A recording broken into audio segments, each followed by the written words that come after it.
Cyber crime helpline number है 1930, जिस पे आप साइबर क्राइम की कंप्लेंट कर सकते हैं। दूसरा वेबसाइट है, इसी से कनेक्टेड है, वो वेबसाइट है cybercrime.gov.in। ठीक है, ये हो गया टोल फ्री नंबर, वेबसाइट। इसके अलावा सर ने बताया कि हमारे हर पुलिस स्टेशन पे एक साइबर सेल की टीम बनी। कौन एप्लीकेशन हमसे कौन कौन परमिशन ले रहा है, ये इंपॉर्टेंट है। जैसे आप समझिए, अगर कोई भी अनऑथेंटिक सोर्स से अगर आपने कोई भी डाटा इंस्टॉल किया तो आपके फोन से वो डाटा लेगा, हर कोई डाटा लेता है। आप समझिए जो सबसे बड़ा हैकर है वो गूगल है, पढ़ रहा है। आप केवल एक बार सोचिए, अपने जैसे आपने मोबाइल फोन ऑन है, आप अपने ग्रुप में डिस्कस करिए कि आज यहाँ जाना है या ये खाना है, कुछ भी करिए, आप देखेंगे नेक्स्ट डेट आपके मोबाइल में सजेशन में एस टाइप कर दीजिए, आपको रेस्टोरेंट का नाम डिस्प्ले करेगा। तो आप समझिए वो किस लेवल तक जा रहा है। कैसे हमारी बात सुनाई दी, क्यों सुनाई दी? क्योंकि हमने जो माइक्रोफोन है अपना एक्सेस दिया हुआ है। आप समझिए गूगल आपकी पूरी टाइमलाइन रखता है, वो दर्ज करानी, वो ऑटोमेटिकली वो फोन लॉक हो जाएगा। आपके दर्ज कराने से ही वो फोन लॉक हो जाएगा, आपके पास नोटिफिकेशन आएगा जो आपका नंबर होगा। ठीक है, तो डाटा आपका वो फोन खुल ही नहीं सकता जब तक कि आपसे परमिशन ना मिले। अगर आपने कंप्लेंट कर दी तो वो नंबर वेरीफाई होगा, बंद होगा। ठीक है, और उस सस्पेक्ट की पहचान करके उसके ऊपर कार्रवाई होगी। तो ये है स्ट्रक्चर का। अब आते हैं टेकऑफ, जो सर बता रहे थे, ये क्या है, क्यों इंपॉर्टेंट है।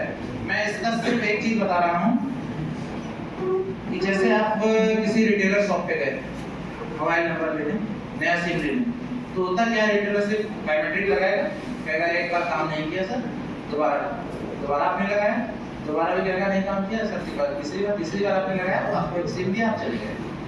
आप उस दो के बारे में नहीं पूछते, कोई नहीं पूछता। अब वो रिटेलर क्या करेगा, आपको तो दे दिया फ्री का सिम, आप लेके चल दिए, लेकिन वो दो सिम सेल होगा। ठीक है, और सेल होके कहाँ पहुंचेगा, वो फ्रॉडस्टर के पास पहुंचता है। फ्रॉडस्टर के पास पहुंचेगा, आपको फ्रॉड करने में इस्तेमाल होगा, और आइडेंटिटी किसकी होगी, एग्जैक्टली आपकी। तो अब सोचिए कि साइबर क्रिमिनल कोई भी अपने नाम का ना नंबर इस्तेमाल करता है ना अकाउंट इस्तेमाल करता है, उसको चाहिए तो वो ऑफर कैसे मिलेगा उसको, तो रिटेलर के माध्यम से वो सिम इस तरीके से मिलेगा। अब हम कैसे बच सकते हैं, हम अगर इस एप्लीकेशन पे जाएंगे, टेकऑफ पे, इस साइट पे जाएंगे, अपना आधार नंबर एंटर करेंगे, तो हमें पता चलेगा कि हमारे नाम से, हमारे आधार कार्ड से कितने नंबर इशू है। अब हम उस पर वेरीफाई करेंगे, अगर हमको लगता है कि नहीं ये दो नंबर तो हमारे नहीं है, ना ही हम इस्तेमाल करते हैं, तो आप वहीं से उसको ब्लॉक कर सकते हैं। ठीक है, इस तरीके से हम मे भी अगर आपकी आइडेंटिटी कहीं साइबर क्राइम में इस्तेमाल हो रही होगी तो वो स्टॉप हो जाएगी। तो इस तरीके से हम बच सकते हैं। ठीक है, जो भी साइबर क्रिमिनल है उनके फेस से देखेंगे तो उनके लिए कोई यूज है, और आपके फेस देखेंगे विक्टिम के एंड से तो वो हो जाएगा मिसयूज। ठीक है, अब उसका इस्तेमाल कैसे, सिर्फ एआई का बहुत तगड़ा इस्तेमाल हो रहा है ना, मिसयूज, जितना यूज नहीं उससे कहीं ज्यादा मिसयूज हो रहा है।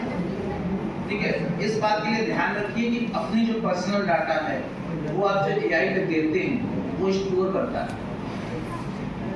ये हमेशा ध्यान रखिएगा कि जो भी आप अपनी पर्सनल डाटा है अगर आप शेयर करते हैं, उससे उसके व्यू में आप इंफॉर्मेशन मांगते हैं, तो वो आपका डाटा स्टोर करता है। अब फिर उससे रिलेटेड डाटा देगा।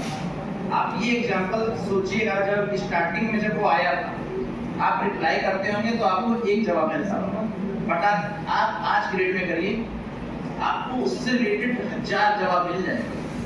क्यों मिल रहे हैं, क्योंकि वो स्टोर कर रहा है, बस इसीलिए।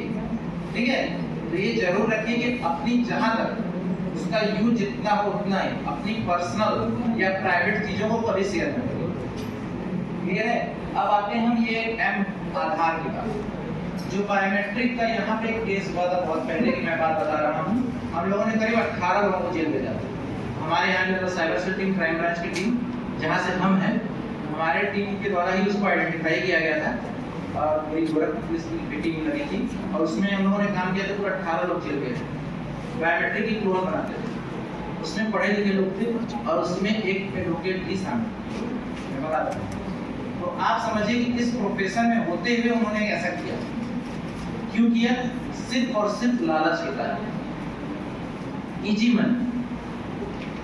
तो ये जरूरी है। देखिए, जहाँ पे इजी वर्ड आया है तो समझ लीजिए कुछ आप शॉर्टकट या गलत तरीका अपना के ही वो कर सकते हैं। तो हमेशा जो पैरेलल पैटर्न, सही तरीके को ही अपनाइए। उसका जो ट्रिक आप अपना सकते हैं, कहते हैं ना मैथमेटिक्स का पूरा सॉल्यूशन से रहता है कि ट्रिक कर ले, वो बेटर है। बट जिट लेके जाए तो वो गलत हो जाएगा, बस यही है। सब नहीं जानेगा ना कि कहाँ पे है, इसलिए जरूरी है कि 2 स्टेप वेरिफिकेशन होता है। वो 1 टाइम पासवर्ड आपके हर स्टेप, हर लॉगिन पे आएगा, हर लॉगिन पे आएगा। वो इम्पोर्टेंट है। देखिए, आपका क्वेश्चन बहुत अच्छा था, ठीक है, लेकिन ये जानना जरूरी है कि क्यों इम्पोर्टेंट है। 2 स्टेप वेरिफिकेशन इसलिए इम्पोर्टेंट है कि हमारा जो पासवर्ड है वो ओपन हो सकता है। जैसे हमने सिस्टम पे लॉगिन किया अपना, ठीक है, सिस्टम पे लॉगिन किया, हमारा सिस्टम हमने ध्यान नहीं दिया, वो ऑटो सेव हो गया, ऑटो सेव हो गया। अब पासवर्ड कोई भी रीड कर सकता है। अब वो लॉगिन करेगा, अगर हमारा सेकंड स्टेप वेरिफिकेशन नहीं लगा है, वो आराम से एंटर करेगा। हमारा चाहे सोशल मीडिया अकाउंट हो, चाहे जीमेल हो, आराम से लॉगिन करेगा, हमारी सारी एक्टिविटी देख सकता है।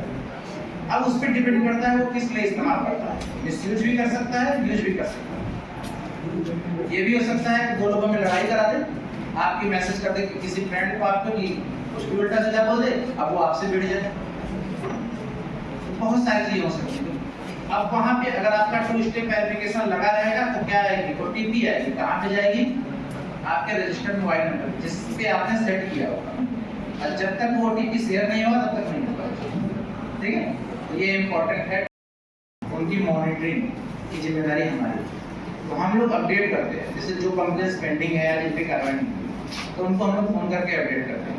अब होता है कि आपके साथ कोई घटना हो गई, आपने 130 को कॉल कर दी, जो फर्स्ट एड के तौर पे होता है कि जैसे ही आपने मान के चलिए कि आपके साथ 10,000 का फ्रॉड हुआ, और एक एग्जांपल के तौर पे आपके साथ 10,000 का फ्रॉड हुआ, आपने सारी डिटेल 130 पे अपडेट कर दी, एक बार में ट्रांजैक्शन करा दी। अब जो बेनिफिशियरी अकाउंट है, मतलब जहां पे वो पैसे गए, वो ऑटोमेटिकली एक पूरा सिस्टम बनाया गया है एमएचए I4C के माध्यम से कि वो ऑटोमेटिकली उस प्लेटफॉर्म पे बैंक भी है, पुलिस का काम है आइडेंटिफाई करके कार्रवाई करना, बैंक का काम है पूरे ट्रांजैक्शन सिनेरियो को ट्रैक करना। तो वो बहुत स्पीडली काम करता है। अब आपके 10,000 अगर काम हुआ, अभी पता चला कि एसबीआई में गया, एसबीआई से एचडीएफसी में चला गया, वो गया 10,000 एसबीआई में, एसबीआई से 8,000 रुपये एचडीएफसी में और 2,000 रुपये सेंट्रल में चले गए। अब जो एचडीएफसी में 8,000 गया, वो चला गया 2 चला गया। ये जो चेन है, जैसे सर ने बताया कि वो डिस्ट्रीब्यूट कर देते हैं मिनटों में। ये एक्चुअल होता है कि मिनटों में डिस्ट्रीब्यूट होते हैं। अब होता क्या है कि जब बैंक को ये डायरेक्शन, अगर आपके पास बैलेंस अवेलेबल है, आप तुरंत उसको होल्ड अप कर देंगे। अभी जितने बैंक आते हैं, चाहे एसबीआई, चाहे एचडीएफसी, चाहे सेंट्रल, इनके पास जो भी अमाउंट पहुंचता है कंप्लेन करने के, ठीक है। बहुत बहुत धन्यवाद।